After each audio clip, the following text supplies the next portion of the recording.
Mm.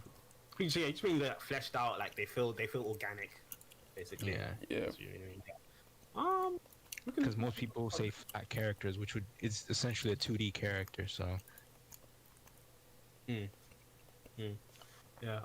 What you wanna we can cover that one if you want? uh, was it a question that you wanted us to answer, or is it just something that you wanted to talk about I too? wanted to talk about because that was like right Oh, after I finished Human Echo, so that's the reason why I want to all talk right, go about it. ahead. Yeah. You go. It's Go been ahead. some days though, but basically, I don't like.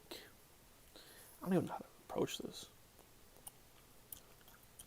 I guess it is a Just question. So, how would you go about portraying like a genuine character who has, yeah, oh, go ahead. very nuanced.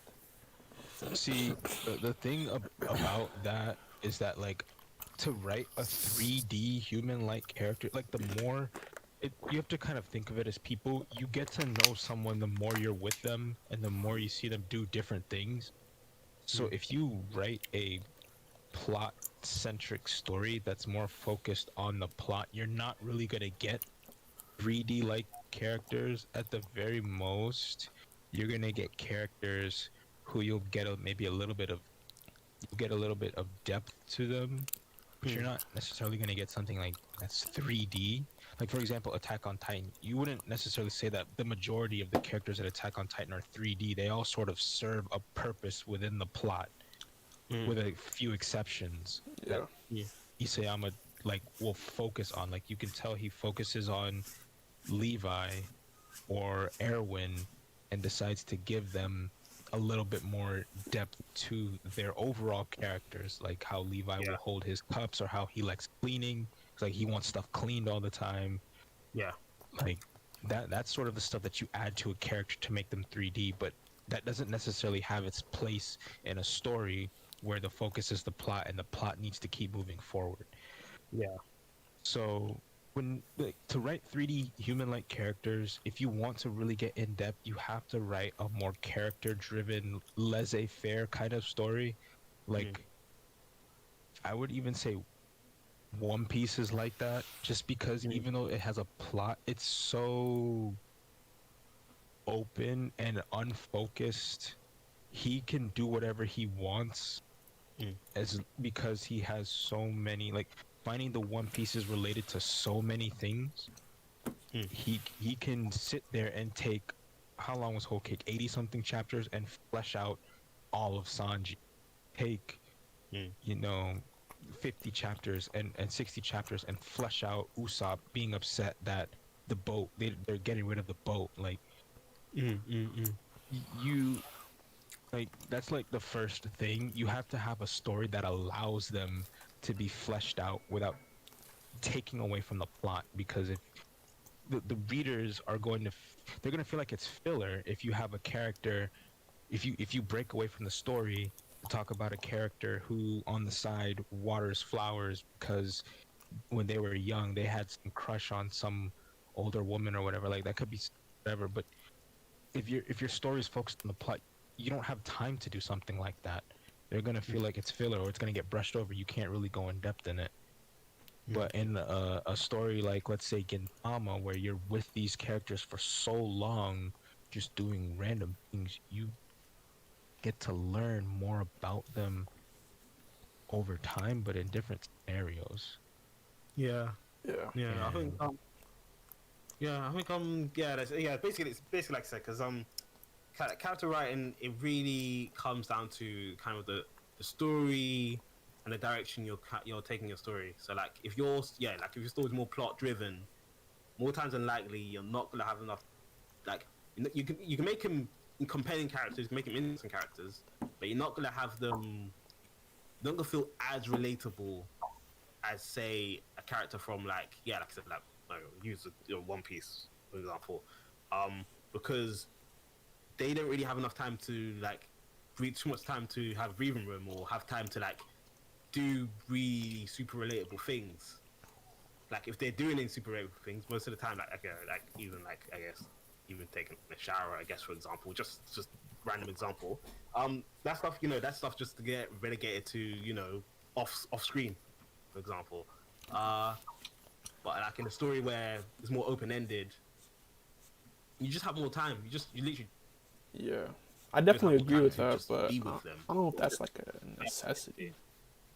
I Yeah, don't think it's a necessity, but it's not a fixed thing. Like it doesn't like there's no plot driven character plot driven story, really well plot driven story that just has no like you know thing. It's always going to start a little something in there. You know, any story is worth its weight. It's gonna have a little bit of something that's oh, this guy's human. You know what I mean? He's relatable Yeah, on some level. But difference is there'll be ones that have more freedom to do that, or the story they're telling, allows them to do that. Whereas another story is like if they did that, they'll be sacrificing the direction or the themes or something they're going for. So yeah, it depends. And again, like there'll be characters even within that, like Attack on Titan's a good example. It's like they have especially at the beginning, Attack on Titan was more like plot driven, and even now it's plot driven, but it's like there are like I'm not sure how I've started reading manga a bit. I'm not gonna say nothing, but like I've and caught even up. just after you see I'm caught up. But still, we shouldn't yeah spoil. I wouldn't say nothing, but like you get like you get enough of them to show that hey they're human, they're humans, and and they give that moment to people you Cut out. Cut up. Cut out. That's that British Wi-Fi right there. But I get what he's saying. wait. Go ahead. Yeah. Yeah, you cut out. Oh, who cut out? You. Oh, did I cut out? Oh, shoot. Oh, Yeah. I'm basically agreeing with you. I was just saying, yeah, like what's the last thing I was saying? Like I was saying, like One Piece, they have more time. You just have more time with them. That's the main Yeah, but difference. I feel like you don't even need that much time to really flesh out a character. I mean, You don't need that what much makes time.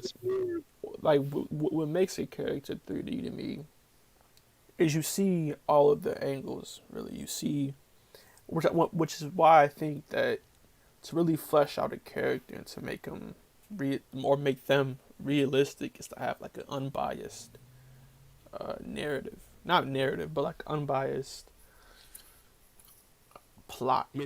Basically, so much not so much. Oh, he's good and he's bad, sort of thing. That's what you're trying to say. Yeah, Right. or you see the character through different lenses, and when Human Neko is good with this because you see over time. I'm not gonna spoil, but you see over time what the family goes through and how they were brought up, and you start to realize, start to have love and understanding for the characters, and start to sympathize with their actions and what they think and how they react to certain situations, because you can understand where that stems from, right? And I think that's very important when it comes to writing a character, because it's different when you just show a character doing different tasks, or out going like shopping, but I don't think you can really write a character like under like 10 chapters that's like fully like fleshed out. I doubt it. Because humans are so complex. They're complex, but you don't really need to express their every single complexity. You can just No, you don't. have like general things. It's impossible in writing, to be honest. Like you're actually trying to make a fully fledged human in writing, then you're barking up the wrong tree. Like what we do here, we kind of dramatize certain situations and we help make it feel relatable in X, Y, and Z ways. But we can't get a full fledged real human in there, but we can give a good feel of this person is relatable. That's the main, I guess. We're gonna split hairs, but yeah. I feel like a good thing too is, well, for plot-driven stories at least, is to tell the story, or to expand the characters through the story to work through the plot. Yeah, that's usually how it's done. Like, it's often when you look at like character growth in plot-driven stories, you usually can turn to a moment, like character development usually turn to a moment that relates to the plot. And Yeah. in most character driven loose-ended stories, their character growth or moments, you don't really see one moment that they change. It's not some sort um of like lead up. There's not really a lead up to it. It's more of a, it's been happening over this long, and you kind of just, if you were to look at one end of the spectrum to the other, you can see that there's a big difference. It's like a slow gradual shift between how they changed. Yeah. um and that's like, cuz like there's, like I remember rewatching Gintama and like seeing how different the Yorozuya's dynamics were early on in the story, and never figuring out when exactly it changed into a sort of father-kids relationship. Mm. It just did. Like it just did over time, and I could never point to a specific moment. That's what I sort of mean by you have time to like really focus on the bits and pieces of a person to build them up Mm. further than in a plot driven story Mm. where you're, the parts that you usually build up are because it's related to the plot in some way. It's used to explain something that happened in the plot in Yeah. some way. So I don't know. Would you say? Cause I'm thinking about myself because I don't put this much, but like, would you say the real main difference between like I guess a more plot-driven character and I guess this we'll say in a sense like a 3D character is just time. It's just literally just time. Yeah, I mean that's how you get to know someone. It's the longer Yeah. you're with them, Yeah, and I the more guess it's things you see time. them do. Mm. That's Yeah, sort of yeah. why I like longer stories, because I didn't figure it out until a few months ago. But the reason why I like longer stories is because I feel like in shorter stories, characters serve a purpose Mm. rather than just exist more often than not. Like I'm like, Yeah. oh, this character for this character's for that Yeah. character's for this. And when I read or watch longer stories, they don't really have that purpose. They're just sort of existing. Yeah. It's a bit And more. like, I think. I guess best way to explain it is like plot ones, especially with the story shorter. It's like you the pieces and the development of the moves at such a pace you kind of see where the pieces are gonna fall yeah, good quite a bit ahead, especially because the how much like how gradual it happens is quite a bit of a it's quite noticeable. Where in a more like a story of more time, it can be very subtle and very like what I mean. They can just seep it in without you really noticing it too much until you next thing you realize, oh, okay, he changed, and oh, that does make sense because thinking on it, he did this and this and this and this and this. You know what I mean? I think yeah. that yeah, I think it's one of those things. So yeah, I did ask that because I'm going through the Wheel of Time again, and like yeah, like it's just like I think one of it's one of the reasons why I really like the show. The story is just like how it develops like the main characters. It just feels like it just feels so organic. It feels so organic, and and I just think about it. It's just like it's just time. They just have more time to breathe. Yeah, time and freedom, really. You just have the time and freedom to explore new things without the fear of taking away from the plot of the story.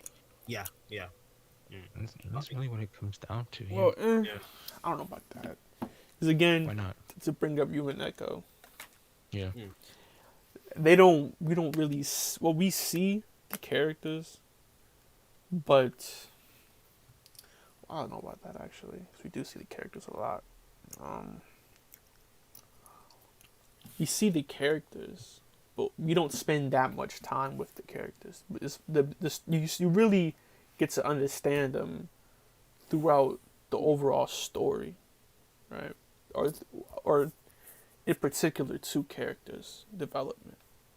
That's like, or three characters. Sorry, a development like that's when you really start to understand the characters. Well, And I but like the understand. actual screen time of the characters aren't that like expansive really. what do you mean by understand? Do you mean like understand their perspective and them as people? Because those are two different I things. understand them as people. Like, You understand them yeah, as like people. they feel like they can be real they feel like they can be real life people, or you can know someone that's like that. I mean, not to the extent, obviously, but you know someone that's acts like that, and you know. Mm. I mean, I think one little thing you gotta think about is like even a plot-driven character, they're not like flat. It's not the fact that they're flat or they're like less better as a character. It's just the fact you have less time than you can understand them. Definitely, you can understand them. Sure, I totally get Aaron's motives and everything. I totally get how why Mikasa is like the way she is. But like, I wouldn't say but like for example, if something happened like it's hard to explain. Like with them, like I totally get them, but at the same time, if we have more time with them, they'll be all the stuff we knew about them was more like came out more gradually. You probably know you probably know more. I'm not explaining. I'm not explaining. I think I get what you're saying. Yeah, I get If what I you're were to saying, but compare, you go ahead. like, if I were to talk about my familiarity, if I were to compare my familiarity with the Straw Hats versus Mm. um the Yeah, that's good. what would I call them? You know, Aaron, Mikasa, Armin.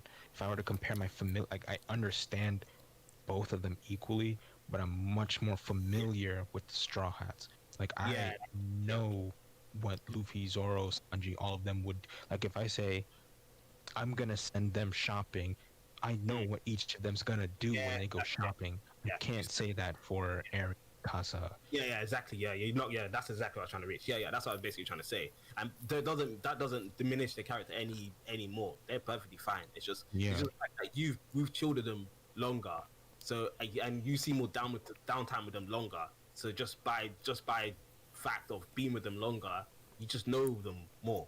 I am more confident knowing what Luffy would do or Luffy would say in a situation over Eren, Mikasa, and Armin. But they're perfectly fine characters. I probably could make a good guess, but if I would choose, if I were to bet between both of them, I'll probably choose the Straw Hats just because I know them longer. yeah, I just don't see how that's like a.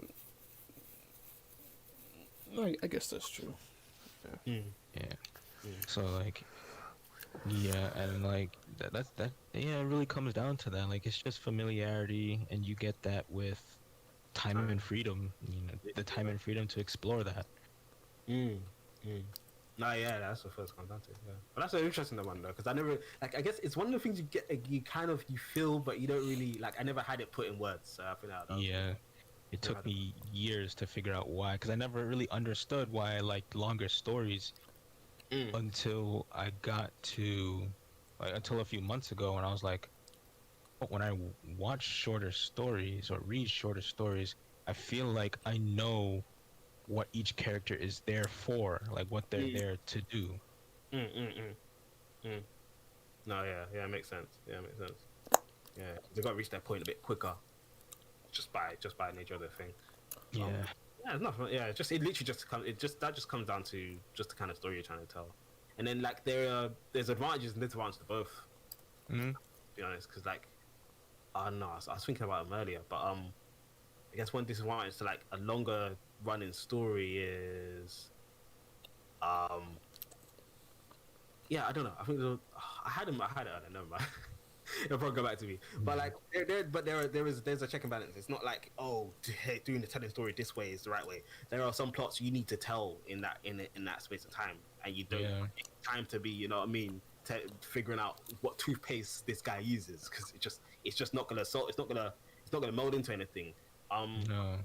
um, and none of them's really, it's not binary. Like, I don't mean because you have a plot story, you're lacking in this. It really just comes down to just the time, and then just like what you're trying to do. Yeah. Basically, it's kind of like a graph where it's like you have time on the x-axis Mm. and then fleshed out on the y-axis, and the further you go along the time, the higher you go up on fleshed out, or the freedom to do it.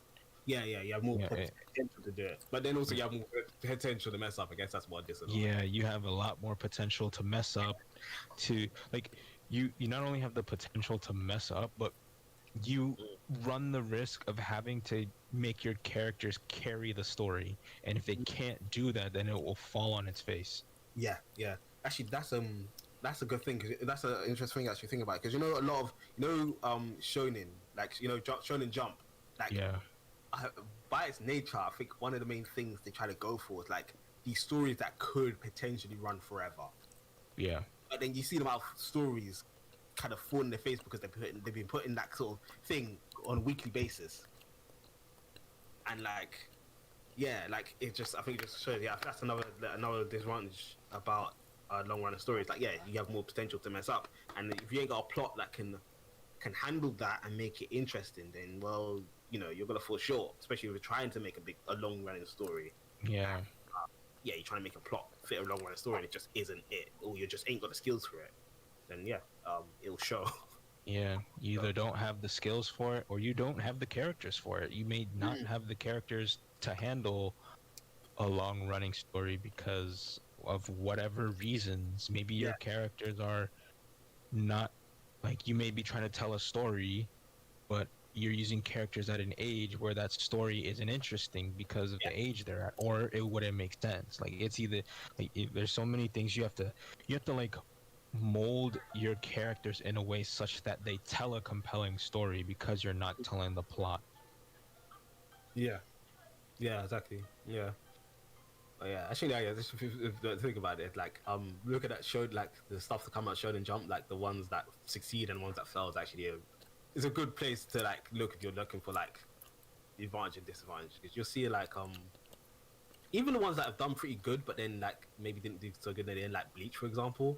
Yeah. It's like Bleach was great, but then come after Soul Society arc, you see like this pattern, and it just like I'm not Oda. Oh my god, not Kishi.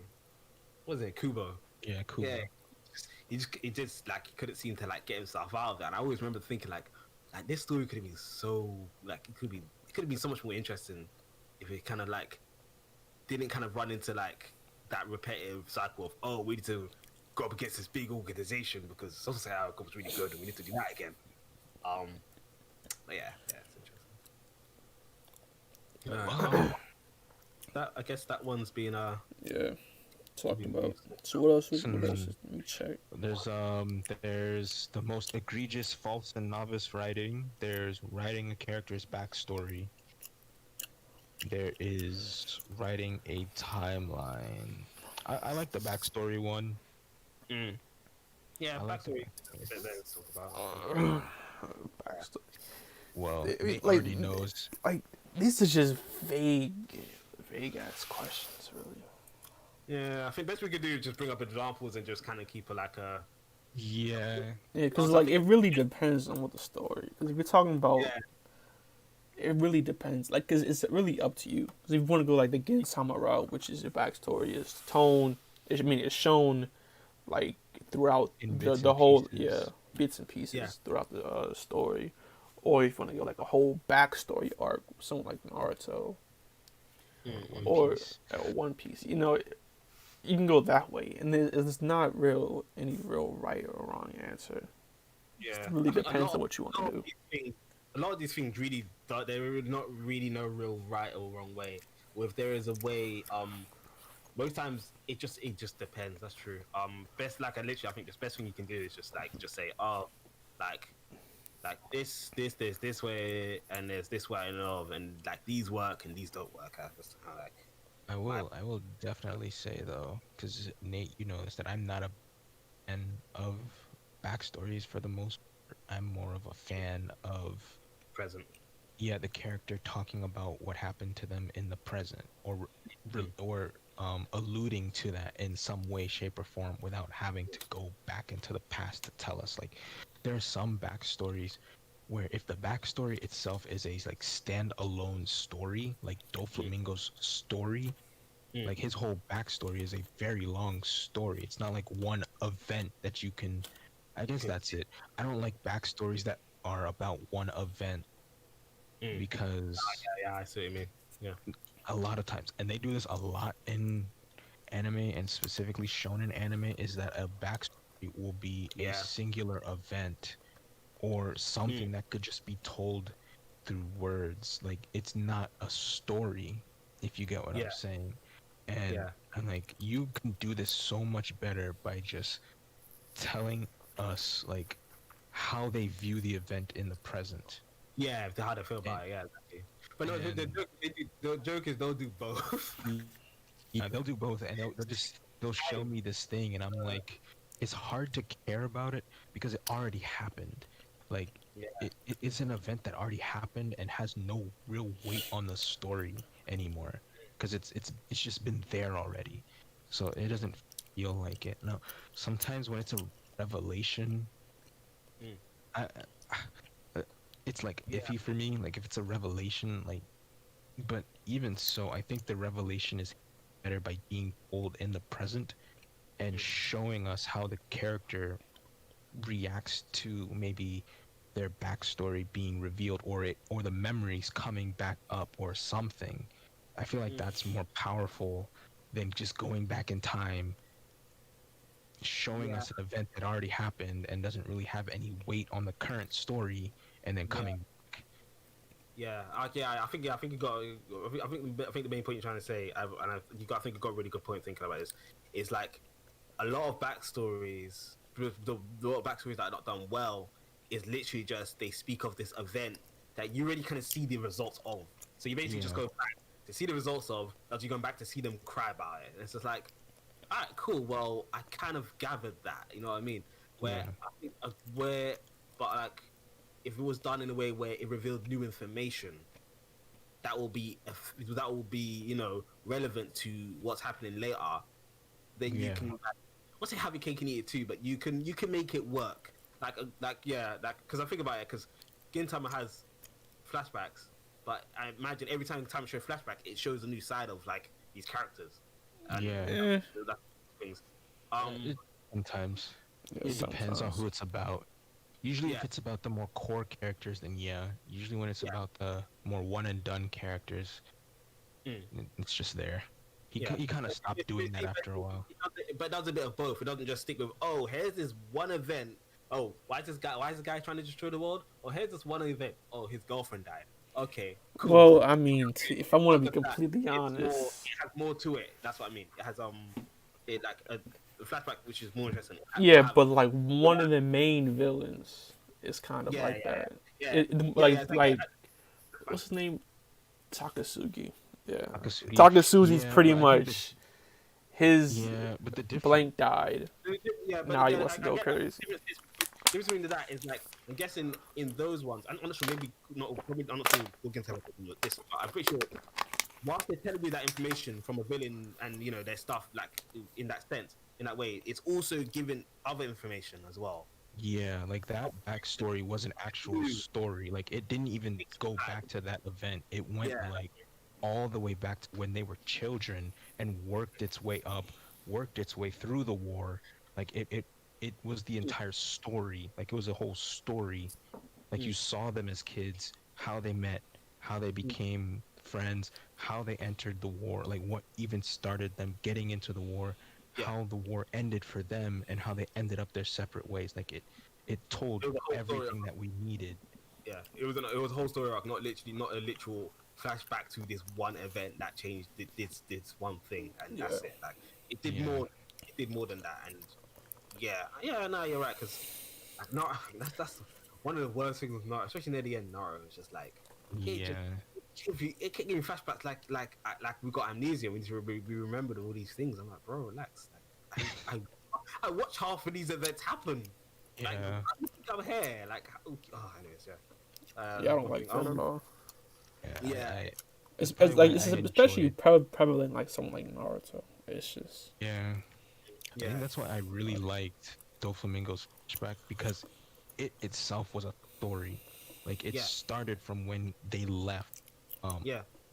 Marie, how do you say it? Mojo? Yeah, Mojo? yeah, they left.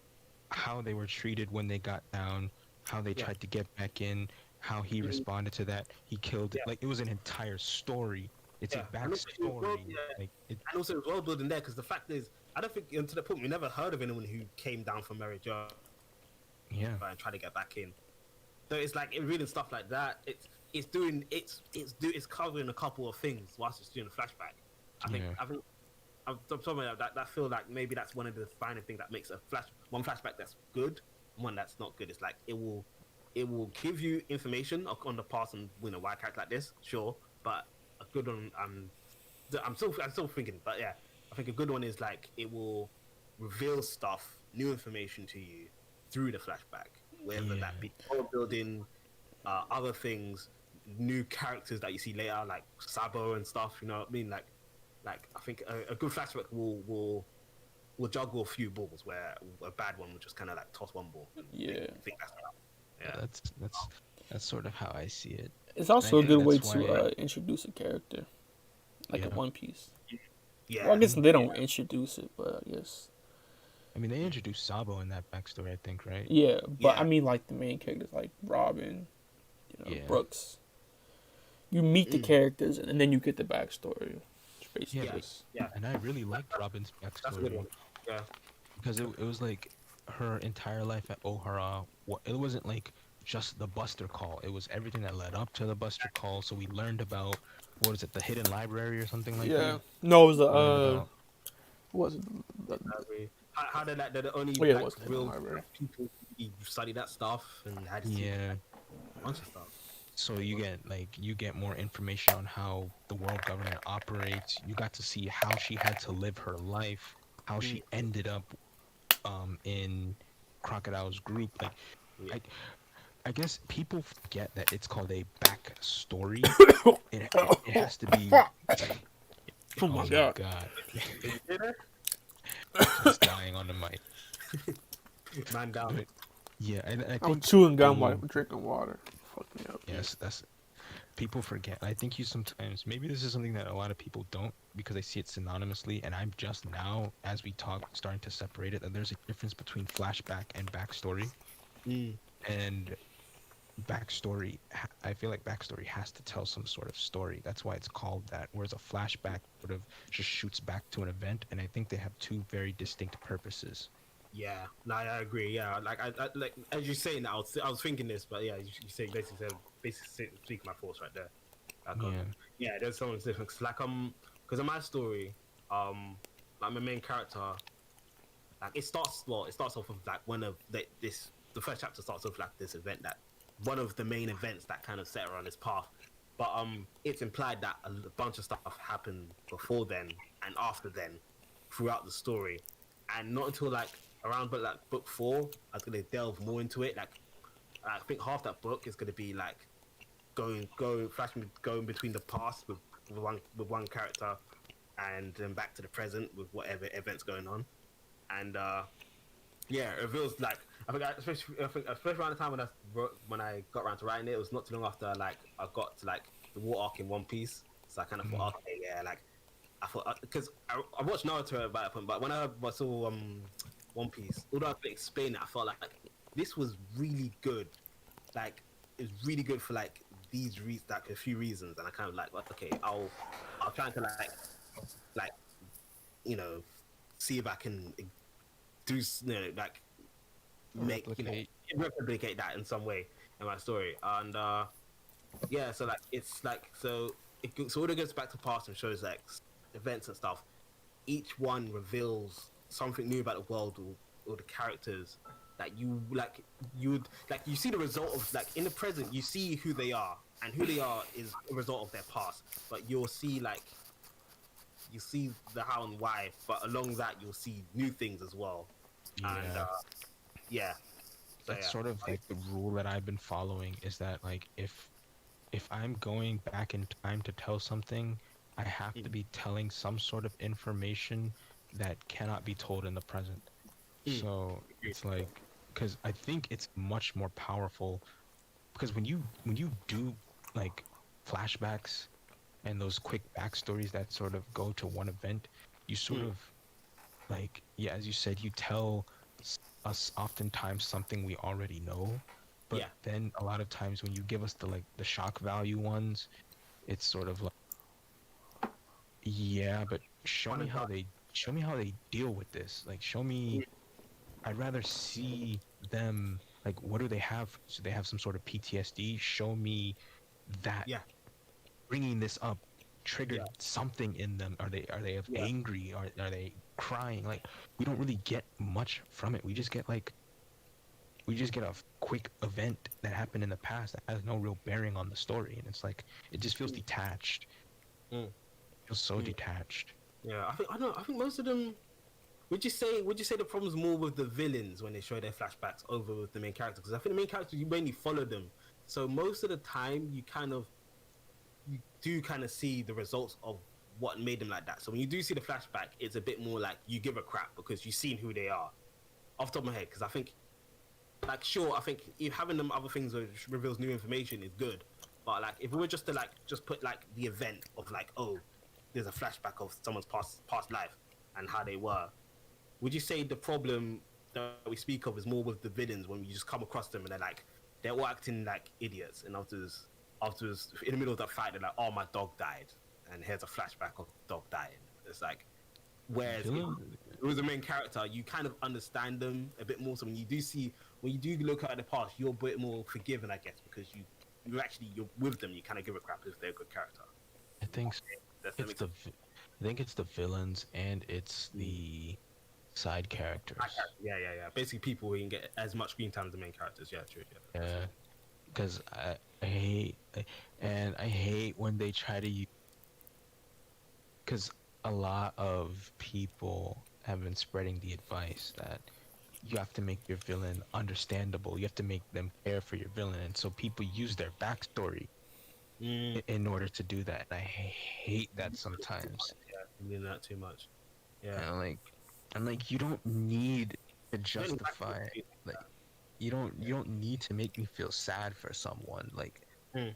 I can like a character because of how evil they are, and it's fine. Yeah. Evil for evil's sake is just fine. We have Frieza, and nobody says Frieza's a bad character, and he has no reason to be evil other than he has power, and power can make you corrupted. It's that simple. It's Yeah, what they're doing in the story currently what makes you enjoy their presence on screen. yeah. And Nah, yeah. so, like, Yeah. you don't need to do that. And it's a myth that I see so much where, well, what made your villain this way? Like, you need a good, like, you need to make your villain complex. I'm like, Mm. no, you don't. It depends on what they're there for. I think what they mean, because I think maybe people take it in the wrong way. I think what some people mean when they say that is like, oh, you need to make a villain like, don't just make him, oh, I do evil for evil's sake, sort of thing, and full stop. Unless you're, oh, I mean, I guess there's actually even then it's not even. I wouldn't go that far. I would even say like sometimes you just want to literally a character and they have no reason for it to be scummy. They just scummy and that's it. Yeah. I think what most people writers when they say that, it's like, you know, you have them villains who are just like okay, they're evil as heck and everything, but you just do not. They don't you don't relate to them as anything but this, as I don't know, whatever they've been presented as, just I don't know, a puppy kicking evil thing. So you don't really feel anything about it. It's just like, oh, Yeah. he's as bad as, you know, you just see him as a calamity, I guess. Yeah, I was I recently thinking about this. Straightforward one, I guess. I don't. Am I making sense? Like there are, because I know if you don't write, like sure, I think what you mean, like the villain doesn't have to be liked. They shouldn't have to be liked, but they need to be understood enough for you to actually feel like, okay, he's a scumbag. Like they don't need to be understood to a point where, oh my gosh, he's a victim. No, they need to be understood as, oh, this guy, yeah, he's a scumbag, but like I understand why he's a scumbag. I think that's what some of them mean, Yeah. at least, because that's what I try to go for, at least mainly.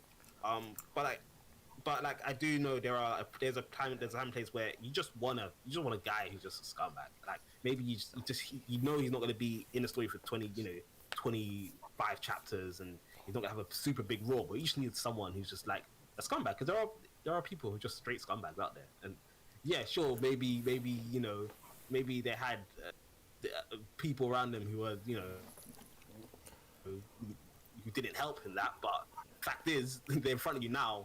And what happened to their past not gonna have a super bearing on on their story and that stuff, and they're not gonna be here for like 2,000 chapters. You don't even need to know that. So then you could just have them just be scummy and call it a day. Yeah. Yeah. I was thinking about that recently. I think that you can have a character that's like very one note, like Hisoka or whatever. Yeah. But it just depends on how often you use it. 'Cause I was recently reading Kaguya-sama. It's like a whole different genre. I didn't hear anything you just said. But I said I'm reading Kaguya-sama.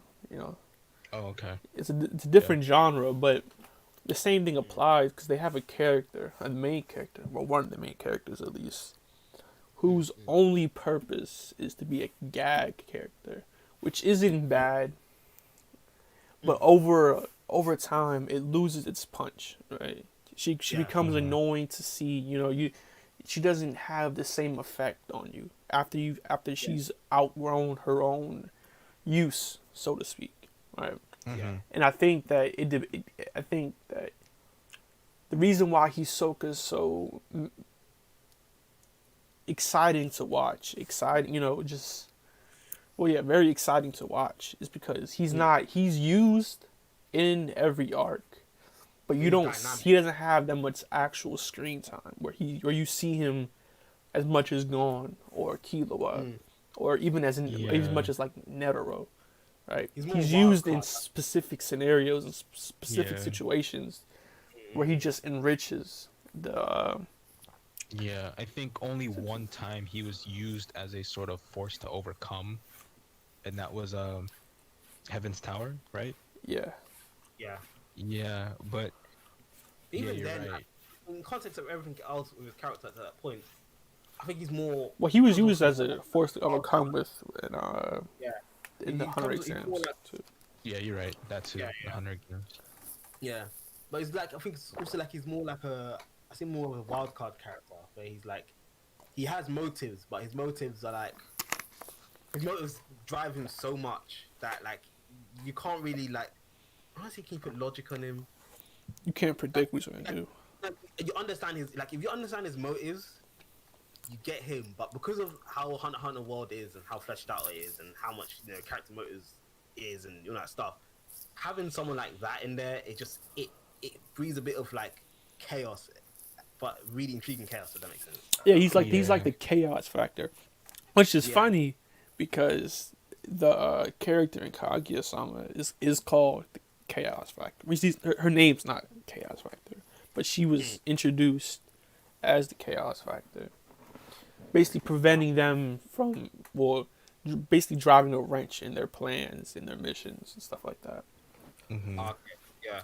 But I guess the difference between Kaguya in that story and Hisoka is, in that story, she's been kind of kept into one role, and that role hasn't really changed. And it's So have you read it or watched it?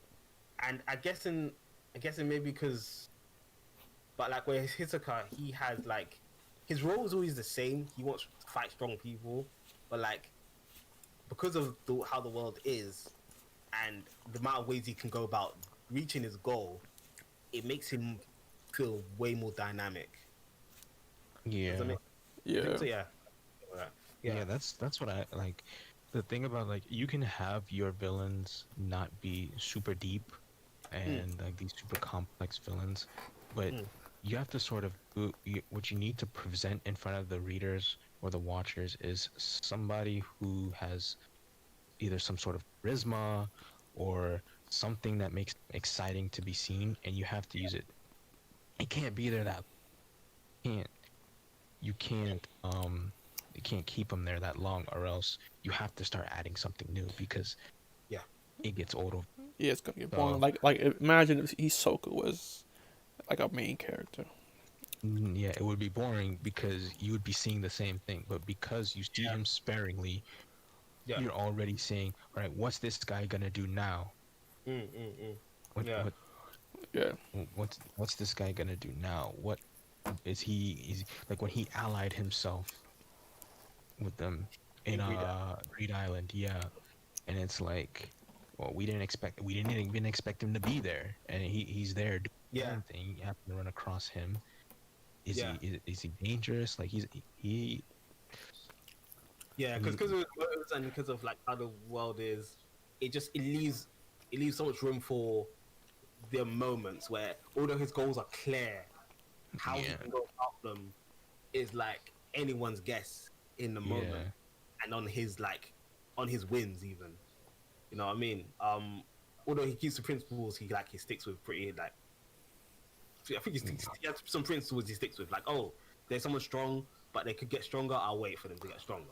Well, yeah, Like, there's that, but there's a lot of times where he just gives up on that pretty quickly.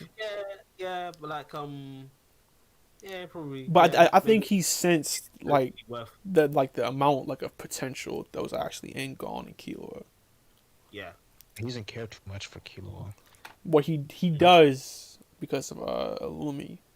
Yeah, that's why he doesn't. He no, but he does though too. But he'd rather, even when he was contemplating like, oh, should I kill Killua to fight Illumia now? Or yeah, it's like, I'm pretty sure that wasn't even the manga. I think that was anime only. I was anime only. Yeah. yeah. Well, they were smart for doing that. That's for sure. Oh, what happened? When he's saying that the scene where Hizoko's like, should I kill Killua so I can fight Illumi now, or should I wait for Killua to heal Gon and then like, Oh yeah, he was kind of deciding should I like just yeah, yeah. go pick one of my toys out right now, basically. Even like even Yeah, I feel I like mean, yeah, to have like an evil for evil's sake villain, you gotta kind of be in your bag. Like for yeah. lack of a better term, like you gotta put so much passion into that character for them to just pop off screen. Like I don't know, I still love Frieza. I think it helps to have a good playground, if that makes sense. Like you've got Yeah, the story's dynamic, and you got something really like the world's quite like got some depth to it for him to mess around in, and you have a yeah, character like that. I think that's the sweet spot. that does help. Yeah, Even if I think back to it, like on Namek, the things that Frieza did to like Frieza was just evil to everyone. Like yeah, he was evil to his own people.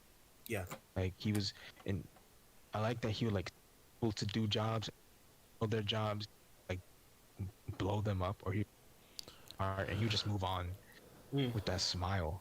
I was like, yo, I don't know, like they just have to have like a certain flair. Like even like the best like villains, whether they're like super deep or not, they tend to have some sort of charisma or flair about them. yeah, yeah. They have a vibe about them. Yeah, Get them. yeah, I think that's the reason why like the villains like that, they do tend to be not the most complex, because their goals are quite like you get it at a blink moment you kind of like meet them. yeah, Most times, ultimately, I can think of, like, I can't think of many of them whose goals are complex but are still kind of charismatic off the top of my head. So yeah, I'll stick with that. That seems like a pattern. I think the only one that I've seen that's well, even there's a lot of both, but the strongest one I've seen in both Mm. is Funny Valentine. Who? Anyway, sounds familiar. He's in JoJo Part 7. I'm not there yet. Yeah. I just heard of it. I say Uh, a really good person is like Pariston Hill, like the main troll yeah, in the final arc of the anime. he's Yeah. got a lot of. Yeah, Togashi, I will say that all of his villains have charisma, Mm. Yeah, except except maybe Meruem, but I think he was going for something else. But yeah, it was going for more complex. That's why. yeah, Going for more yeah, complex. And he knocked it for me. I thought he knocked it out of the park for that. But he yeah, did. I think that's what I'm noticed talking about Even it now. Like, even the if you one- go back to like before Hunter x Hunter with was it Toguro from mean, Yu do Yu you- Hakusho? I haven't watched it yet, so I I don't know you're know. on about. I hear it, but I get talked about a lot. I thought. Yeah, like he's always had this thing where his villains just like the ones that he really wants you to like, they like pop off the screen. Like they have so much presence and charisma and personality and ways they go about things. Like they're sort of like quote unquote evil for evil's sake, but Yeah. you can distinguish them from one another. Mm, mm. You get them. Yeah. I think that's because so yeah, like I think that saying is still true about like how the villain that you get, but it doesn't mean you have to like 'em. Yeah. Like don't you have to feel they're likable or redeemable. You just Yeah. need to get them. And I think the best way to get them is like you make it relatable enough to feel like, oh crap, if I was put in that situation and one bad wrong day, I could have turned to that. You know what I mean? I think that's the best like thing you can do with a villain. If you can make someone feel like, especially if you saw the stuff doing for, oh, this guy's a piece of crap. He's done this. He's killed this person. He chopped this guy's head off, and blah blah blah. If you can put that in a way to make the person feel like, oh crap, if I just did this and this in my life, or I went through that, would I think about doing them stuff? You know what I mean? So yeah, that's kind of like one thing I'm trying to like keep in mind when I write my stuff. Like I got like, I think most of my main bad guys, they're more on the complex side. I don't like they're not like too like, you know, loud in that sense. But like the one, I guess you could say villain I have, which is like that. I really do dig him whenever I write him, and like I think especially it's funny especially talk about Hunter x Hunter and stuff because Connoisseur. I remember because I remember I was like, Connoisseur. Sorry. Connoisseur. No, my bad. I'm talking to Siri. Oh, okay. Can't No, spell because I his remember fucking- taking notes of like Hisoka and stuff when I was writing in like between Hisoka and you know Dante from Devil May Cry. Yep. Yeah, I know him, but I haven't played Devil May Cry since He's got a lot of ass time style. ago. He's style, man. He just jokes. He's just so cool. Yeah, I remember just taking like notes of them and like yeah, like it just and thinking about him because I never like he's not like his motives are really clear. Like if you see him for 2 minutes, you get his motives, but then because of the situation he's put in and how things are, where his allegiances lie could change depending, you know what I mean? And yeah, it's just it's interesting. But yeah, talking about that is kind of really how that put that stuff in perspective. Yeah. That makes sense. Yeah. What was actually? I forgot what question we were talking about. Oh, it was about Writing a character's backstory, and we got all the way onto villains, isn't it? villains. I I mean, mean, that's how it works. yeah. To be fair, because a lot of them, especially where the problem sometimes comes up, is the villains. So yeah, that's fair. That's fair. Yeah. Anything else? I guess we're gonna add. Nothing that we could finish in 10 minutes, I'm sure, because we have. I mean, backstory. I'm 3D. free for a minute, so unless y'all got something to do. I know it's late for 8. It's almost 1. Oh, yeah. It's what 12:30. I'm gonna go half hour at most. I think that should be fine. Yeah. Probably do God, one this more nigga's than- in Britain. It's hate. Let me think. Let's see. Colorism, whitewashed history. No, we're not doing that. Yeah. I don't know what he was thinking. Character archetypes and stereotypes, or analysis how on we're supposed to do cliched that. character. I don't know how we're supposed to do that. Oh, which one? The character. Analysis on cliched character archetypes and stereotypes. Yeah. I mean, there's like the normal stuff, like the overachiever, or like the person who wants to save everybody, stuff Yeah, like the that. Lancer, you'd have to do. What? Yeah, that's too much. Yeah, because cliched only becomes cliched when you literally just copy and paste a thing that's been done 1,000 times. Because Yeah. everything could have been done already, but it's like if you take a thing and just unapologetically just take it and don't really build it and fit it into your world, then yeah, that's like Yeah, I think it speaks for itself. You shouldn't do it. something I guess. Unless that's your goal. That's a very ass goal. No, like the goal for the character is to be like if you're writing a comedy per se, and the goal is yeah. it's supposed to be self-aware that that's what they are. It's like a Yeah. parody kind of. Yeah. that's more trope then. It's more trope than a cliche. Yeah. Cliche is if you wrote a character like that and he just feels like every other character like that. It doesn't feel like it was written from you. It felt like written from stuff you saw, and it doesn't fit into the world or anything you're trying to say. If that makes sense, is that Yeah. the main difference? Yeah. If it's Not something much that to you talk can about see that. in multiple different stories, then and not distinguish it, then yeah, you need something. Yeah, yeah. If it just blurs into everything else, and that's a cliche. Yeah, like you can write the same, like you can write the same plot with 5 different characters, and you should have 5 different. Yeah, If you don't, then you're messing up somewhere. yeah. Exactly. Yeah. What else is there? Yeah, I think that's something they Uh, talk about. Just don't do it unless it serves a purpose. yeah. One I had that I forgot to write was your main character and moral ambiguity. Like Ah, making it such that your audience or your readers can't tell where they would put your character on a moral compass, I like that. Yeah. and whether like one, how to achieve that, and two, how to like balance that without making your character seem wishy-washy, because you can do that, but I know that you can do that in a way where people will be like, Yeah, you well, can their run, actions don't line up. yeah, you can run the risk of making it feel like the writer's just taking a hand in controlling what they do just for the sake Yeah. of doing it. Yeah, true. Um, honestly, it's one. I don't know. Maybe there's more to say about this, but like, on top of my head, it's like main thing. Write a character back to kind of like making a compelling character, making a character that feels like they belong in this world and their motives and everything they do is it makes sense for the stuff they've been through and who they are. Um, and then yeah, I don't know. So Yeah, the question was what? I didn't hear it. My bad. yeah, Your moral ambiguity for your main character, such that like you like, because most of the time, at least in most of the media that I consumed, you can kind of align the main character on either some sort of good or bad spectrum, but a lot of times you can sort of meld it in a way where it's really hard to see.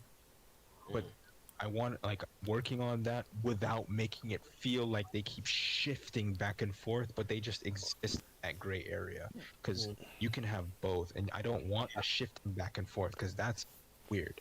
Yeah. That can be awkward. Okay. yeah, yeah. I think Yeah. like on the other point earlier, to have like an unbiased plot where it's like one narrative isn't pushed. Like you can have like there's some stories that have that, but it's more subtle. Like where you have conversations, and it's obvious that every single side character that one of the main characters talk to has a certain narrative they want to push. Right? I think it's good. I think it's good to have a good healthy balance of that, or like where you show different characters having conversations with like the regular lay person, and showing that that person agrees with the villain, or I don't know if the main character was supposed to be a villain, but that person agrees with them, and then you go to another side of town or to another village, and their opinion differs basically. So maybe this is something in different context and makes them think twice about what they thought about it originally, or make them act like because maybe X, Y, Z they probably see stuff a bit differently from how they originally saw it, and therefore they act in a different way because of maybe what they was understood or influenced by that other place. I think that's what you kind of go for, isn't it? Yeah, you get a more I don't know if it's the right word, but you get a more holistic view of your character, of the main character's moral compass, and Yeah. I understand what you mean. It's more of an in-world perception kind of thing than something that you do as a writer. Like you have to let your character do what they do, and you have to let the world perceive them in multiple different ways, Mm.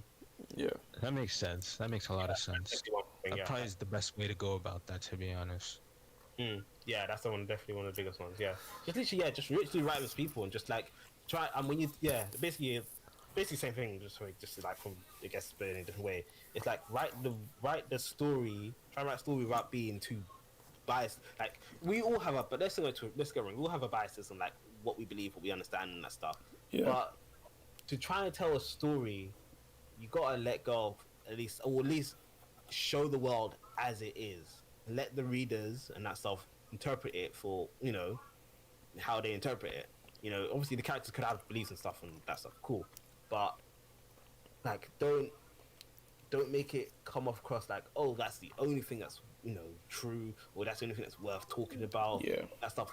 Let the world actually feel a bit more like real life, because real life is like there are no real good guys like that. Yeah, because in like real life, there's always certain groups, like even now, that agree with with Nazis and stuff like that. And I think it's important to show them and give them a spotlight, because you get a more rounded view of the world and the situation and how the main character fits in that. Because that's the thing I don't like about a lot of stories. Use I mean, it's gotten to the point where having a great character is kind of a trope. Where they use that great character, and they give off the impression that, oh, he's not completely right, he's not completely wrong, he's like in the middle, or you don't really know where he is. But you can definitely tell throughout the story how like the main characters, well, other main characters talk, and how the side characters talk, and etc. You see a certain narrative that they're pushing, to where the main character's actions can only really be perceived in this way. Yeah, I get what you're saying. It's kind of like the author inherently wants you, like they're doing things that would seem morally ambiguous, but the author writes it in a way so that the people around them make you feel like this is a good person. Yeah. Or this is the right way to do it, or something. Yeah, because it's like every single village you go to shares the same exact opinion. Like, oh yeah, this guy's bad, this guy's bad, this guy's bad. Nobody else thinks any different. So it makes you think, like, is he really a even good person?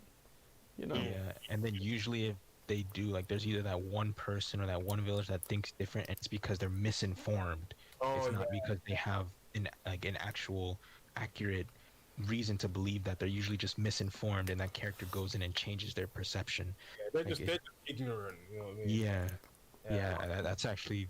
Yeah, I don't really like that when that happens. I never thought about that. Like, the writers do a lot of the times write the side characters so that we're forced to interpret this character as a good character. I never thought about that. I mean, you know what I'm saying? I'm a guy. I think all stories inevitably have to come down to some sort of like. You have to come down to some sort of belief, a part that's in your core. Otherwise, the story's not gonna come off honest. Overall, even if you were trying to tell a story against your own grain, it will get felt in the pages. So I think at some point, especially around the end or somewhere, there's gonna be a show of, oh, okay, this is kind of maybe their take, but there is a way you can be more I guess a bit more graceful about it. You don't have to like shove the point down their throat. Like for me, I feel you shove the point, you go overboard and like try and show, oh yeah, I'm totally against this thing. Like for me, I'm a Muslim. There's a lot of things in like, I wouldn't do myself. There's stuff I believe in, and that. But like when I'm writing, I gotta like understand. Well, I like me general. I like characters. I like people, and I like to understand like different people's perspectives. And I think that's the best way you need to like think about when you're writing things. It's like, yeah, you have I have my beliefs and that stuff, and sure, that's probably gonna like come up in some way or another in my story. But first and foremost, I'm writing people, and we are people first. So you gotta like make sure that whatever thing I'm writing, I leave open for like oh, okay, this is like there's this thing, but there's someone who thinks this, and there's also someone who thinks that, and you know what I mean. I think you gotta Yeah. have you just gotta be aware. You just gotta be aware of like, okay, well, you know, I have my thing, but like that's not the only thing in the universe. You know what I mean? Mm-hmm. Yeah, I think more writers do that, then I think it'd be fine. It was a trend I was like seeing. I just read this book about it. Not this book about it, but a book that did it. It's just kind of Yeah, annoying, really. Mm. eh, that is true. A lot of times that like the way people are perceiving this character is how you tend to view them. Yeah, yeah, literally, because basically every character is part of you, basically, and if you're not careful, I mean, I think of so even if you're not, I think you don't really have to be super conscious of it. I think you just you gotta be aware of your intention of why you're writing. Like, if you are you writing to preach someone about how this is the best thing since sliced cake, or are you actually trying to write an honest story, maybe theming stuff about stuff you believe in? Like, I think that's the main, I guess, root of it. It's like, what's your intention when you're writing? You know what I mean? Yeah. So, Mm, yeah, I think that's the main difference between it. yeah, I alright, mean, that helps. I guess that's See, that. it really just comes to like, yeah, I just gotta stay authentic to my world and have people believe what they believe and express that, Yeah. and that alone create moral ambiguity because you can't do the right thing for everyone. Yeah. Somebody's going to suffer when you do something. Mm, Yes, mm, sir. You just have to present that in a way to where their suffering isn't skewed enough. mm. It can be like brushed off, kind of. Like you have to make their suffering great enough such that, and you have to make the character. I think you also have to like make the character somewhat see the results of what they did and how what they did may what they did doesn't help everyone, and you have to sort of write how they feel about that. Mm.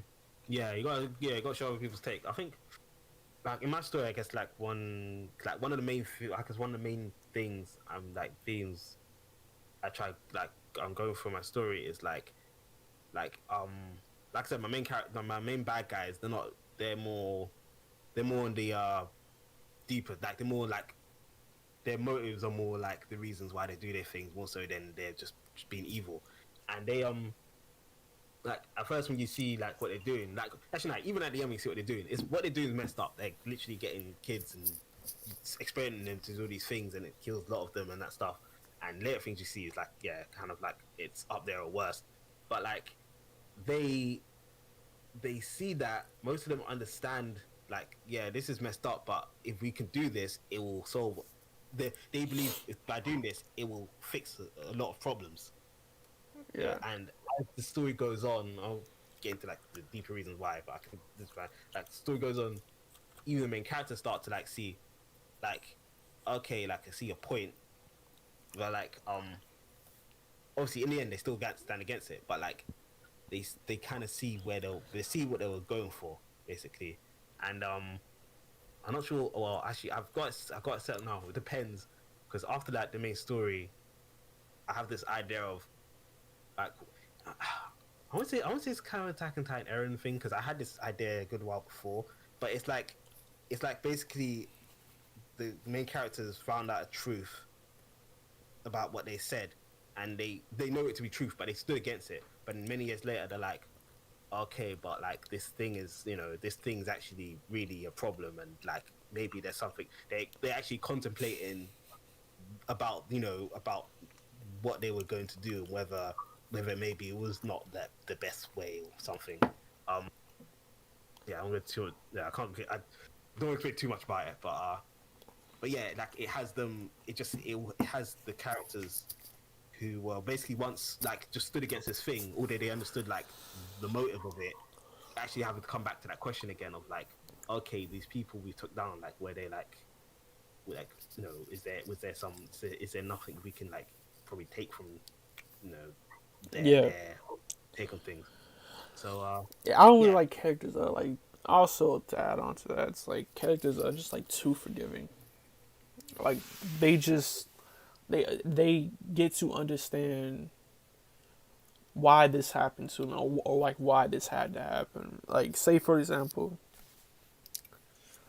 let's say somebody, let's say like a war general, decided to bomb this place Mm. because there's like an outbreak or like a disease or whatever, Yeah. and the people who survived are just overly sympathetic. Oh, like, oh yeah, I understand you had to do this.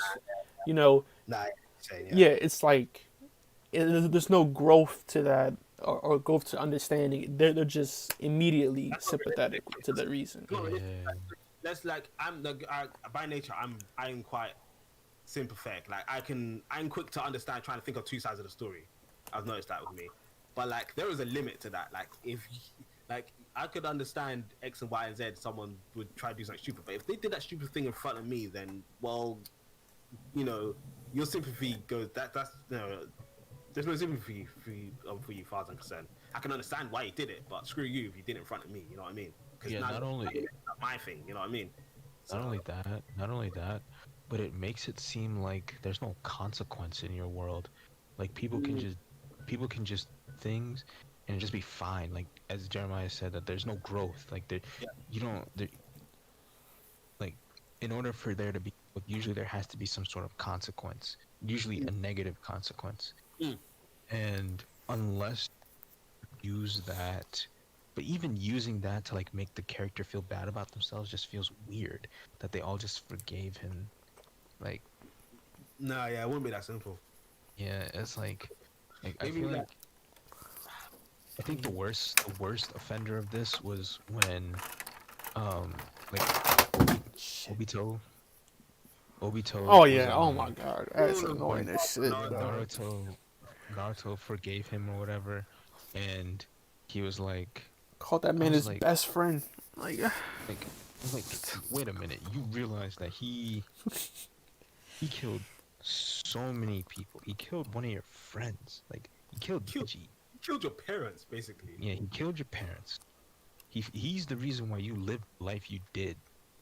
Mm. He killed Neji right in front of your face. He mocked you in front of your face. Like he did so many things, and you're like, you can join us and right your wrongs. I'm like, first of all, you don't speak for the world. Mm. Like everyone's gonna have their own perception of him. I don't think it's on you Yeah. to decide that. But two, it makes it feel like everything that he did had no risk to it. He Just got just got killed to, that. yeah, he just did what he wanted to do, and then you told him he was wrong, like he was a little child, and that Mm. don't do that next time. That's basically what it comes down to. Basically smacked him on the wrist at most. Yeah, exactly. Yeah, and it's like, no, And I people, can't probably go stop it, you know what I mean? Just like, yeah, exactly. It's just nah, yeah, you're right. Yeah, it's Naruto, especially near the end, man. It was just it like noise. Yeah, I think the problem with Naruto is like it touched upon some really interesting world questions, but it was in no position to give good answers. Like the whole thing about pain, that was like I think that was the most interesting like things he was talking about, like about the cycle of pain. yeah, but I think that was just very shallow, really. Anybody can come to the it conclusion was that they it was came to. it was shallow because he didn't provide any answers. Yeah. That's what I'm saying. Yeah, but like the question that Pain brought up in itself was very intriguing, especially at that point. Well, especially with like Naruto by that point, because like, yeah, there was a lot of morally, messed up stuff going on, but to that point. But like, Pain's talk about like, okay, the cycle of pain is like, okay, that's interesting. And Naruto like, and also exactly, I was about to say like, Naruto's been like, oh, it's gonna come up with an answer. He had no real answer because there was no real answer. But He like, never found yeah. an answer. Even if he found the wrong answer, but the answer that gives him peace, It he would've didn't been find that either. it'd been better if he had an answer that was not perfect. It just kind of, what did it do? It just pulled like, oh, have friends. And Yeah, it just stuff felt like that. shallow. I don't know. Yeah, that's what I'm saying. Yeah. Like his whole arc was just can be like summed up in like hurt people, basically. Yeah. And like they don't really go in depth yeah. to why this happens, the trauma, PTSD, all that goes into it, the generational, all that. They don't really go into that. They just Yeah. gloss over it and just Yeah. give you this intrigue Yeah, question. he didn't even talk about how to learn hatred, like how people just learn hatred from, because like you can learn to hate people who never did anything to you just because that's what you see. He didn't go into any of that. One Piece had to cover that one. Yeah. But yeah, yeah, no, yeah, exactly. I think one of the main it stuck out. It stood out a lot in that arc, especially because like by that point it was asking some big boy questions, but then he gave Shonen ass answers. I think that's the main like. I think Yep. because Facts. fine. Throw the whole Yeah, Shippuden away, man. yeah, basically, man. But yeah, I mean, Like bright side can learn that's from it. yeah. He's got his money. Oh yeah, yeah. Definitely. He's got his money. Doesn't True. matter what we say. He's living good. He's a win-win for it. So. Let's see what Yeah. else. We can talk about. The most Cool. egregious faults in novice writing. The reason why we didn't talk about that one is because that's like something that we normally bring up in each topic that we do. Yeah. We'll bring up a topic and we'll be like, this is what we often see in novice writing and why that usually tends to not work. Yeah. Well, here's what you shouldn't do, basically. Yeah. Yeah, but I don't want to go over each. I'm not gonna remember. I'm only gonna remember once the topic is brought up. Yeah. Yeah, but I feel like there's like certain things that novice writers do that's just very apparent. That just aren't good. Probably like one of the biggest ones for me that I can say at the top of my head right now is trying to very early on establish some sort of power level for your character. Oh Like, yeah. that tends to be really annoying, especially when you make it such that your character is supposed to appear strong. Mm. It's like strong according to who? Like they beat a person that I don't know how strong they are. Exactly. So all you gave me is some random fight scene with no weight and No context or no context, no. how impressive this is meant to be. Yeah. Yeah. That's a big one. Yeah, that's one. Probably the second one would be like starting you, like starting you. Times that some can do this well, but it's really difficult, and it's starting you off in a scene, like a high, like a very intense, like high action scene Mm. with like no build up to it first, because Yeah. it's almost like my head's spinning. I don't know who's doing what. I don't know what's going on. Yeah. I'm just confused. Yeah, it can be done good. I think The Wheel of Time did it really good.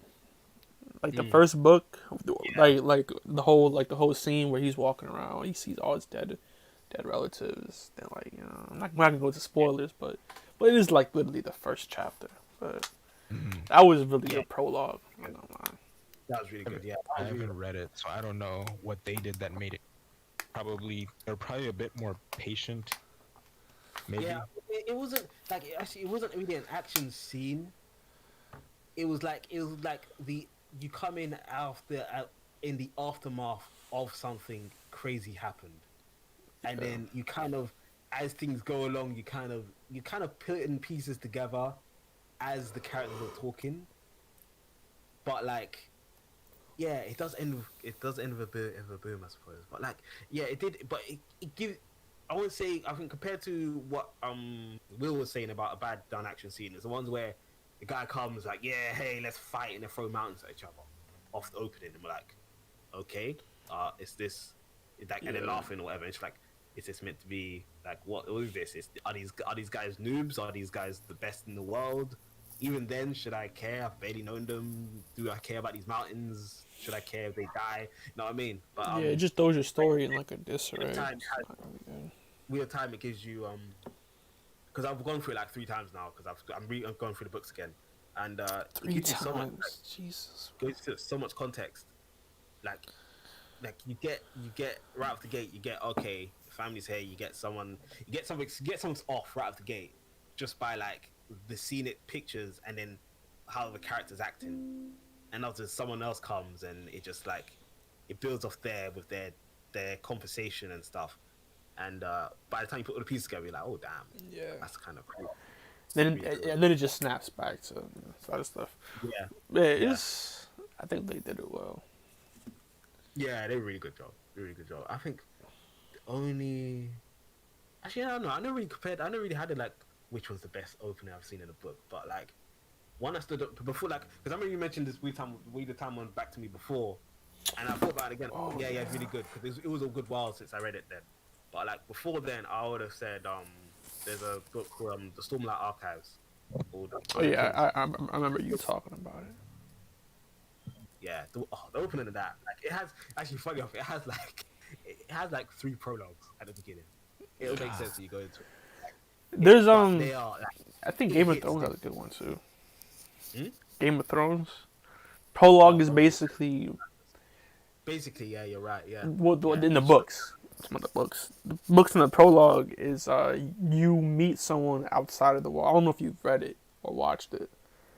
I read the first book. I think the first. I lost my HBO, so I haven't even finished the second or third episode yet. Of season what? Of Season 1. Oh damn. But basically, it opens up, and you're like, you're on the side of the wall, other side of the wall, and Yeah. you see, what do they call again? The Black Raiders, not Yeah, something like that. I remember that. It was in the first episode. yeah, the What name for them? Or was it White Night Watch? I the forgot. Black Cloaks. No. I don't know. I don't know. But yeah, them. They're shown outside of the wall, and they're shown in a fight scene against undead. I forgot the name of what they're supposed to be called. White Walkers. Like they're showing a fight against the White Walkers, which basically it alludes to like a lie, and you are thrown into something you don't really understand, Yeah. but it's shown to you in a way that it's not too overwhelming, right? Because Yeah. you get the general gist of like what's happening, and then you can Yeah. slowly get Yeah.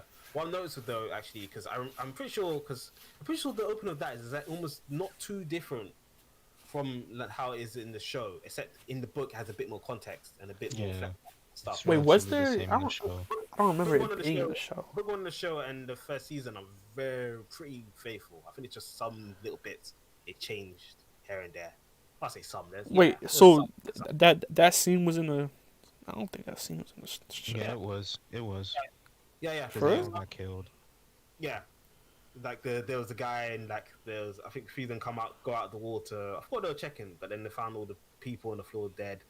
And there's one guy like there was other people saying, "Nah, I want to go back," and the guy like, "Nah, you're following us. Stay with me." Blah blah blah. You know, I'm the leader. If you don't listen. Oh yeah. It was. It was. Yeah, it's pretty much not. It's not too different. But I think in about openings, I think what makes those two work, or that has like an action scene, is it has build up before the action scene. It gives you context before the action scene. You get the scene you're in. You get what's going on. Yeah. You get kind of what's at stake to a good degree, enough to give a crap. Whereas the ones that don't work, it's kind of like you don't get any of that. You just get action scene. Yeah. That's the difference. Yeah, You get, it's either that or you're just overwhelmed with like information, where the Yeah. author's trying to explain way too much Mm. at once. oh yeah, all the ones that just kind of literally just sits you down and gives you like an encyclopedia of like what the world is for a whole 5 minutes. Like you're in an action scene and they're explaining how the power system works and who this character is and their backstory and who that character is and their backstory and etc. Just basically telling you, not showing. Yeah, that's another one that's not done. Yeah, So I think much. another big one that a lot of novice writers do that I see is they don't. But it's probably one of the biggest ones.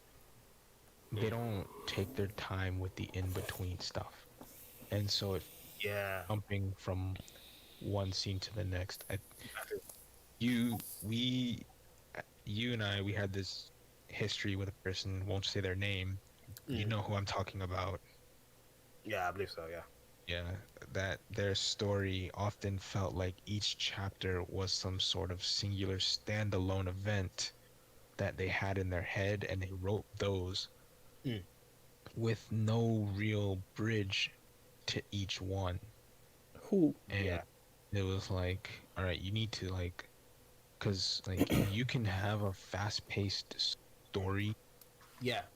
where you're moving from event to event very quickly, but you still have to have the bridge that bridges each event, or else Yeah. it's gonna feel it's almost like you're watching a slideshow.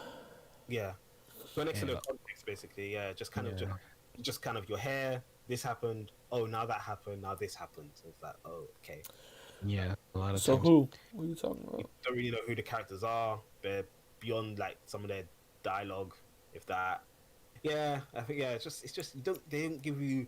You need when you start an opening, you need to like obviously you need to explain stuff, and you need to like show character, but you have to kind of balance the two, and I guess like seeing I don't know seeing that I'm thinking about it like the pattern on a good opening is like it will if especially if it's gonna have an action scene or some sort of something big's gonna happen at the end, it will have some build up before then, some tension. Yeah, You'll see stuff like, oh, what's going on here? There's bodies here. There's something like, it'll build up to it. It'll build to something. Oh, something crazy has happened. Maybe you won't see the crazy because maybe the crazy was like, you ain't got enough context to fully understand that. yeah. Well, that's what I've noticed. Off the top of my head. Let's But see. yeah. Mm. A lot of what I see, and like when people used to ask me, like back when I used to do the what was it, the book clubs. You remember the book clubs? Book clubs, yeah, yeah, yeah. Oh boy, take me back. Oh boy. What? And I would read this. It was something on Wattpad where you would read each other's stories and you'd like comment stuff. Yeah, I wasn't there for But that. and the big trend that I saw is that like they had these ideas and they wanted to get to these ideas. Like they had like almost like a roadmap of different destinations that they wanted, Yeah, but they didn't know how they wanted to connect each one. So it yeah, felt like I was rushing from one point to the next, and it's like, yeah, all right, you need to more often than not, regardless of the pace that you want to write your story at. I often tell new writers to slow down, like almost inherently. It's almost like it is like a given that because even I did this, that the first time you write, you kind of just jump from spot to spot, yeah, yeah, and which is fine. You can do that, but you have to acknowledge that that's probably what you're going to do in your first writing. yeah, Bridge yeah. it all together. Yeah.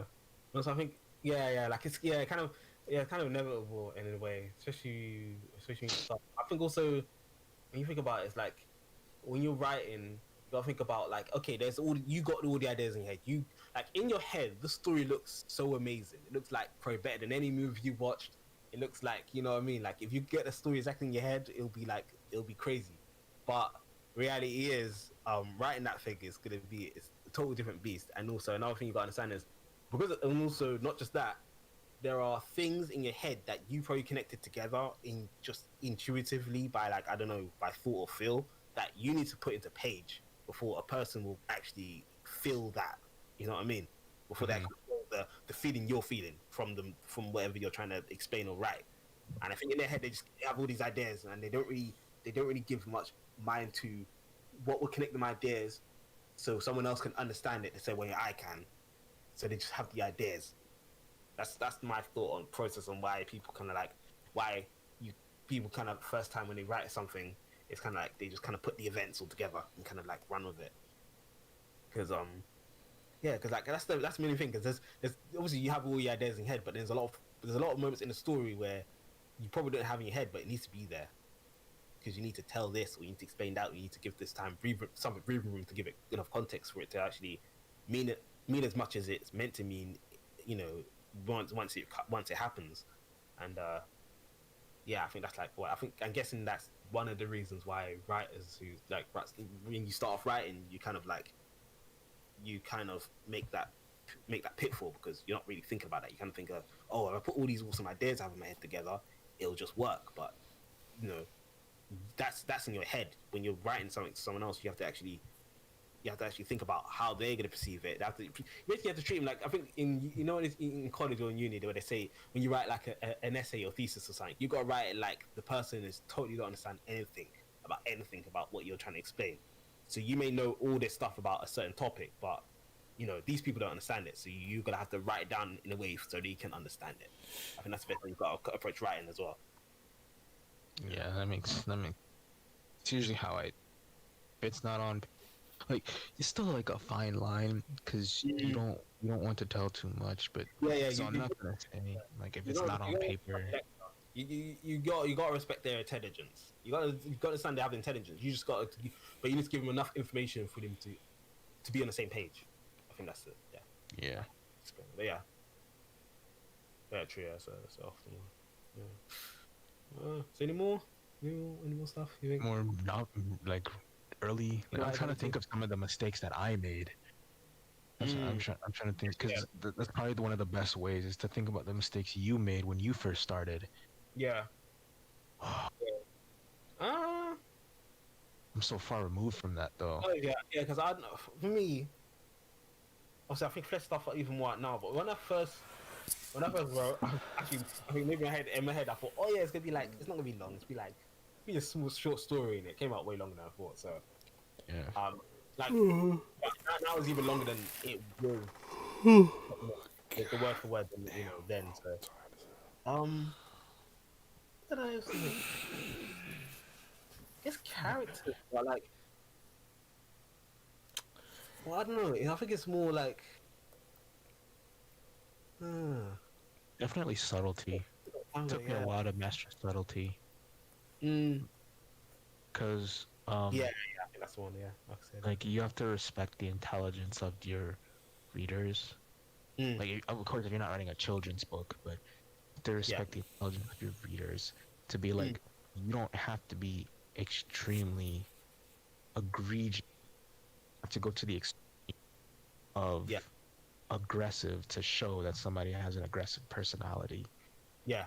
Yeah. You don't. A lot of Yeah. people do. Like you even see this in like professional. Like you'll see a lot of times. You see it in Naruto that his personality sort of became tame, even without character growth. It's sort of tamed. Like you can see this in a lot of writers that they have a certain way of portraying characters, and it sort of gets more tame as it Mm. goes along, even though it's the same character. It's down a bit. Yeah, they don't have to be so upfront about it. Yeah. Yeah. Nah. Yeah, you're right. Yeah.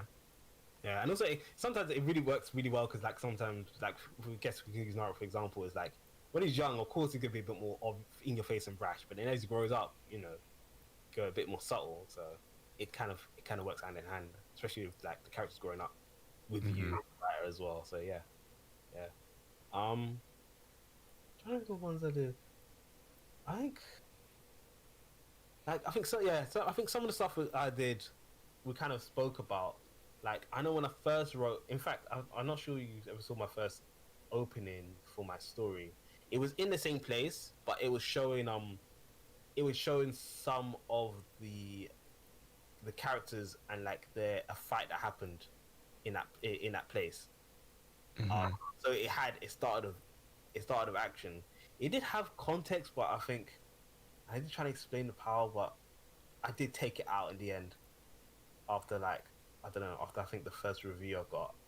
Like it was like they said it was alright, but I just felt like it was just like but I think I forgot what they said, but yeah, it's basically we kind of talked about it already. It's just like start with action, it gets a bit like you won't fully appreciate the context of the things happening, especially if there's a power system involved in it, and you just met these characters.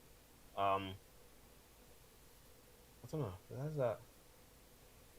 Yeah, I made mistakes. Nothing, Yeah. nothing slammed. Nothing really hits me in the face. I'm like, oh my gosh, this is a big no. I used to do. I can't believe it. Because I don't know. I would say I started late, but like I started. I don't know. I started like when I was in uni. So I don't know. Yeah, it's just I feel like a lot of these mistakes are things that you even if you know about them, you're probably still gonna anyway. Yeah, exactly. Just have to acknowledge that you are and just write. Yeah, that's it. That honestly, I think that's the main thing. Like honestly, I think that's because like I know for a fact if I worried about because I think for me my main gripe I find is like my grammar and my spelling is not the best, Mm-hmm. and like it's a point like because I'm dyslexic, and it was like I remember when I started, I thought, well, I know I'm gonna be making big mistakes, but it's either I make these mistakes, I sit and make mistakes and fix them later, and just write the damn thing, or I just let that bother me. And I kind of ran and chose a form, and I'm looking back at, and this is before I really understood like, or even looked for writing advice, or understood like this or that and the other, and looking back at that, especially looking back at like some of the people I've heard who did worry about those things, I think that's just the best choice. That's just the best move you can make. Just write the damn thing. Just write, literally. And you keep doing that, like you'll eventually you get things sorted out. So yeah, yeah, Yeah, that's probably I think that's probably the definitive most egregious mistake that novice writers make is that they worry so much they don't write. yeah, That's probably the most like if we had to boil it down to one mistake, that would be it. yeah. 100%. I agree with that. 100%. Yeah, I've seen like I just remember being in this one forum, and there was this like because they just ask questions and stuff about certain writing things, like this, that, and the other. Half of them half of them it just boiled down to in the end just write, and then the other side, and a few others I just saw just like a person who was like, I just remember this one particular one where the guy was just like, apparently he did bare research into writing, checked bare books, blah blah blah, and in the end he didn't write anything, and apparently I think the person who was writing it, he was talking about, I think it's his brother, who didn't write anything, and apparently I want to say it almost sounds like in a way he's almost trying to talk him out of writing. Mm-hmm. He says, I think he says to the guy who's writing it, said himself like his brother, he considers him really pretty damn smart, and he does like, you know what I mean, does research, and it's like, you know, he's not like he reckons he could do something really good, like probably better than him if he actually got into doing it, but he just doesn't do it because he talked himself out of it simply because he didn't write it and he just kind of looked into it too much. So I think when I heard that, I was just like, well, I'm just glad I just kind of ran with it and kind of worked it along the way, because that could have been me. I made a choice and that could be me. So I think that's 100%. That's like when you boil it down to it, it's just the best answer. Yeah. Right, I think we could wrap it up there. We did what, 2 hours? Covered quite a bit of topic too. Yeah, that was good. Learned some stuff. Yes, Hopefully sir. this can help You some know, I'm others. always passing around my knowledge. You know what I'm saying? Oh my goodness. Let me end this stream. I mean, because I think I always